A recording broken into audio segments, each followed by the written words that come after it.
Et bonjour à tous et à toutes pour une nouvelle vidéo, c'est Astier et bienvenue sur la chaîne des cartes sur table.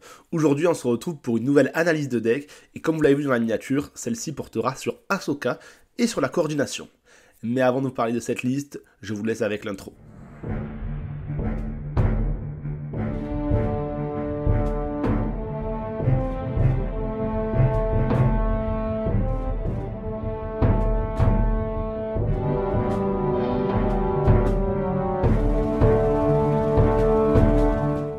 Et ça y est, on se retrouve pour parler de cette liste, et sans plus attendre, on va de suite parler du leader.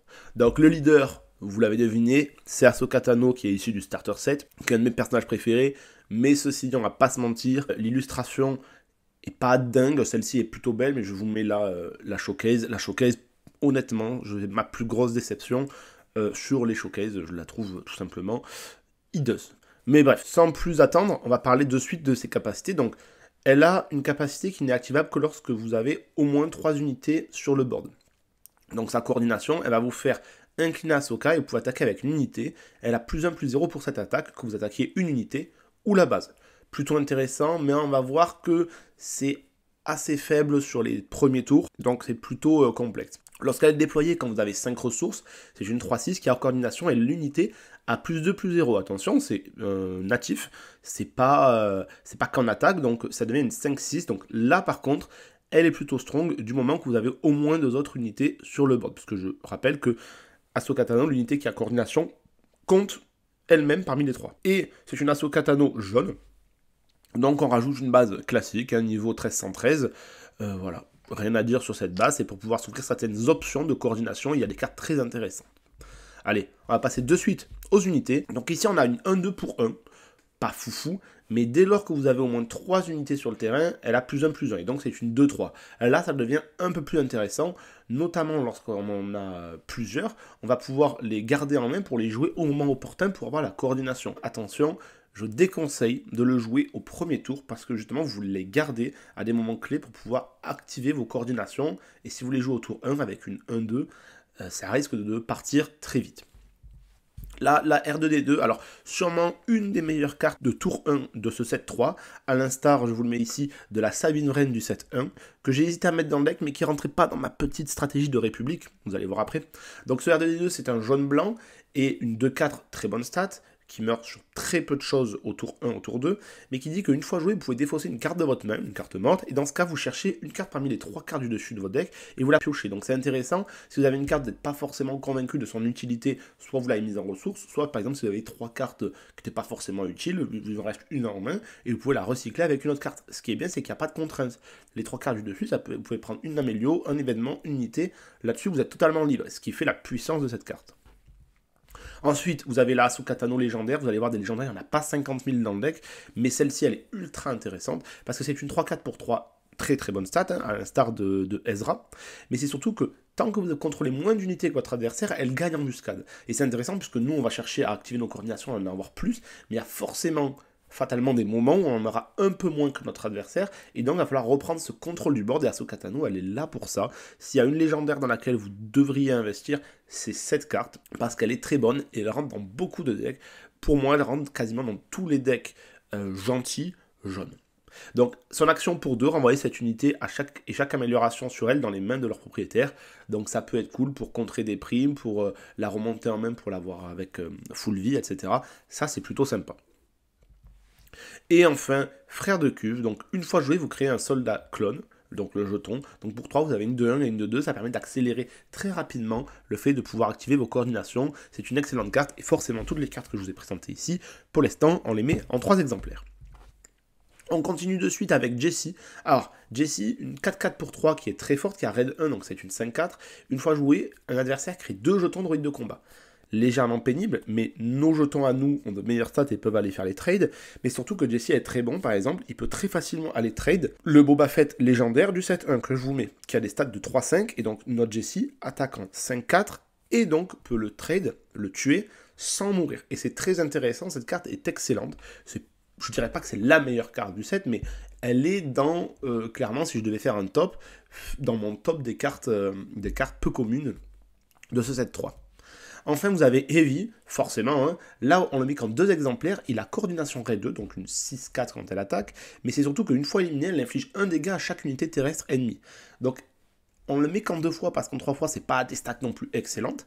Mais, une fois éliminée, elle permet d'infliger, donc comme je viens de le dire, 1 dégât à chaque unité terrestre ennemie. Et donc, ça va surtout permettre, lorsque votre adversaire va se déployer sur une stratégie de jetons droïdes de combat, de mettre une menace et de lui dire, bah écoute Coco, il va falloir que tu arrêtes de te déployer parce que là, ils vont tous mourir. Et donc, soit vous allez freiner sa progression, soit vous allez l'obliger à réfléchir de manière différente. Très intéressant.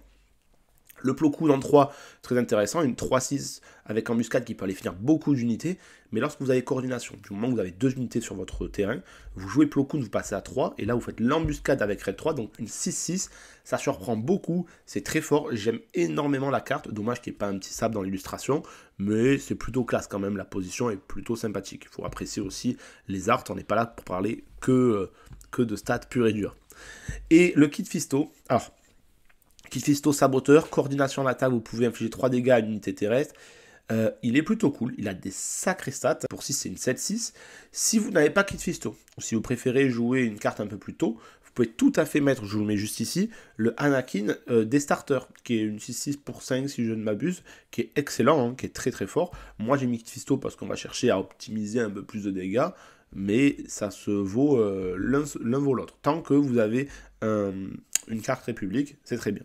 Justement, on parlait de carte République, vous l'avez deviné, c'est parce que la canonnière de basse altitude, qui est une 6-5 pour 6, a débordement, mais surtout qu'une fois joué, vous choisissez une unité ennemie, et vous lui infligez un dégât pour chaque unité République amie, sachant que les jetons clones de combat ont le trait République. Donc tout l'intérêt, c'est d'avoir que des cartes République qui vont permettre d'aller faire un maximum de dégâts sur la canonnière. La canonnière, j'en ai mis 2. Attention, peut-être que j'en mettrai 3. Je fais un petit disclaimer. De manière générale, quand je teste des decks, si vous avez déjà vu certaines vidéos, je les teste entre 10, 15, 20 fois.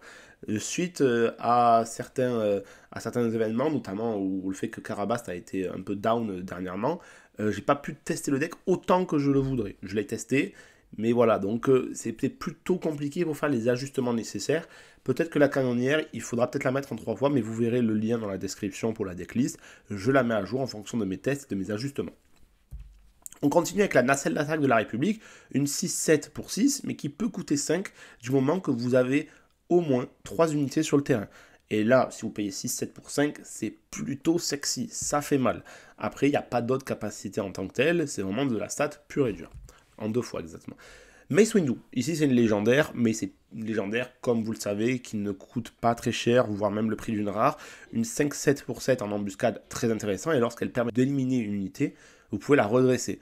Mace Windu, c'est clairement un clear pour les stratégies de jetons ou de toutes petites unités. Vous allez en trade 1, 2, 3, 4, voire 5, vraiment dans l'idéal. Et derrière, vous pouvez quand même attaquer la base de votre adversaire ou aller trade une grosse unité. Ça peut être plutôt cool. Hein. Mace Windu, il faut vraiment le mettre, c'est très intéressant, surtout qu'il coûte vraiment pas cher. Et enfin, l'avant-garde RTTT, c'est une 6-9 pour 8, ça coûte plutôt cher pour des stats d'attaque pas faux folles, mais récupération de 3 qui fait du bien, et surtout qu'une fois éliminé, vous créez 2 jetons sur de la clone, donc 2-2-2, donc ça permet de recycler un peu le coût de la carte et de ne pas rester pantois lorsqu'on se la fait gérer. On va passer sans plus attendre aux unités spatiales. Vous allez voir, il n'y en a pas 50 000.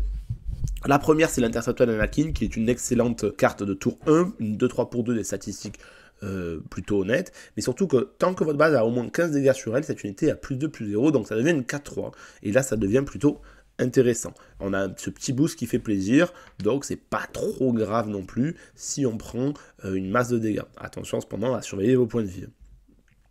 Enfin, la seule carte qui n'est pas République de ce deck, le chasseur fang de neutralisation, une 3-2 pour 3, mais qui est intéressante parce que lorsque vous la jouez, vous pouvez éliminer une amélioration. Elle a ce double effet, si vous suivez la chaîne depuis un moment, vous savez que j'adore ça.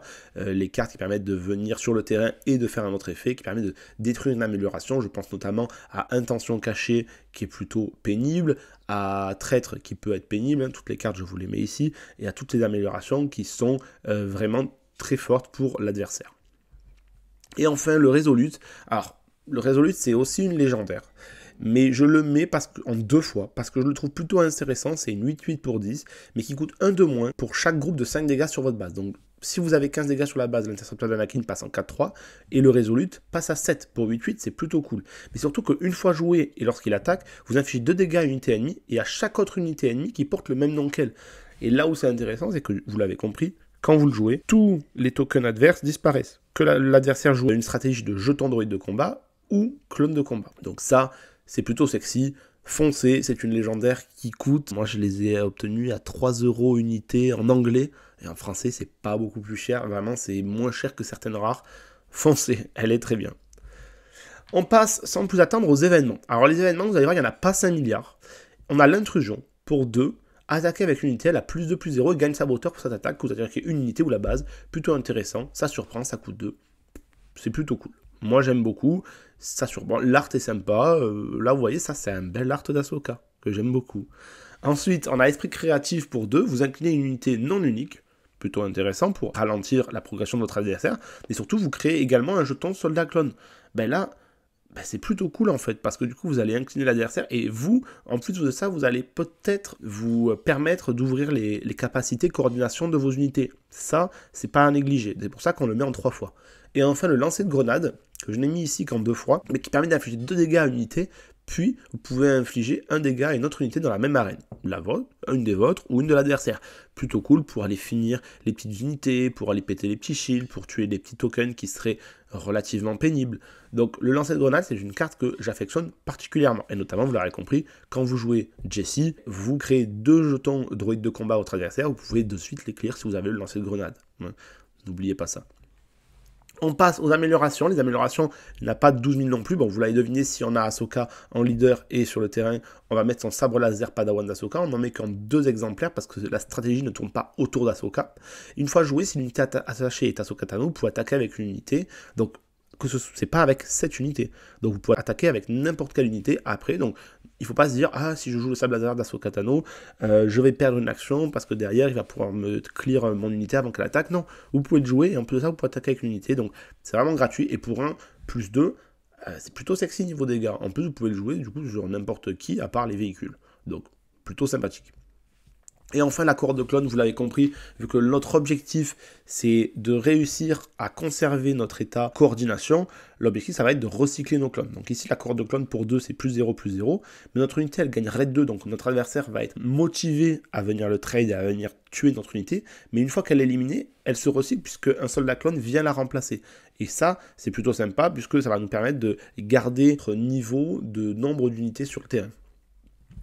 Donc voilà un petit peu pour la présentation générale de ce deck, et là je vais parler maintenant de la decklist. Donc la decklist, vous la voyez, elle est assez hétéroclite dans le sens où on est vraiment sur une combinaison de jaune, blanc, rouge, mais la base commune c'est vraiment ces unités de République, on l'a dit, à part le chasseur Fang qui n'en est pas une, nous n'avons que des unités République, donc on est vraiment sur cette stratégie de déployer le maximum d'unités possible. On n'a pas que des unités peu cher, et d'ailleurs vous avez vu on n'a pas mis les événements, créer des clones de combat, peut-être qu'on les mettra, mais on a essayé de mettre un maximum de cartes qui font des doubles effets, ou en tout cas qui viennent avec un clone de combat, ou qui se recyclent par quelque chose. Donc c'est un deck que j'aime beaucoup, qui est plutôt fun pour l'instant, parce qu'on est vraiment sur un début encore de méta, où tout le monde veut tester des petites choses, notamment sur les decks valorisation, c'est très intéressant, puisqu'on va assez facilement aller trade les tokens adverses, les tokens droïdes de combat.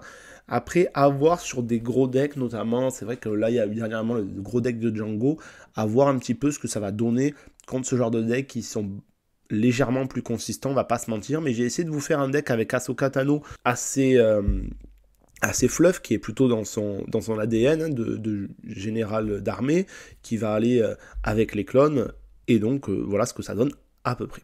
En tout cas, j'espère que ce deck vous aura plu. N'hésitez pas à me dire, vous, ce que vous rajouteriez. La decklist, vous inquiétez pas, tout à la fin de la vidéo, vous l'avez en grand écran si vous voulez la screen, ou si là, ça ne suffit pas. Moi, je vous souhaite bon courage, des bons trains, parce que la saison des Planetary Qualifiers va pas tarder à commencer, d'ici un mois et demi. Moi, je pourrais me retrouver très certainement du côté de Toulouse, ou du côté de Salon de Provence. Donc, si je dis pas de bêtises, Toulouse, c'est au tout début du mois de janvier, le 3 ou le 4, et Salon de Provence, si je ne dis pas de bêtises, c'est le 2 février ou le 3 février, quelque chose comme ça. Donc voilà, j'espère que cette decklist vous aura plu. N'hésitez pas à nous dire ce que vous en pensez. Et si vous voulez un leader précis, n'hésitez pas à le dire en commentaire. Vraiment, parce que j'en ai plein, mais c'est vrai que s'il y a un leader qui vous plaît plus ou autre, vous faites, vous savez, avec les petits pouces et je vois lequel ressort le plus, n'hésitez pas, je me torturerai l'esprit à en faire. Maintenant que Karabast est revenu, que les tournois ont repris, j'ai beaucoup plus de facilité à tester les decks. Voilà. En tout cas, c'était Astier pour la chaîne des cartes sur table.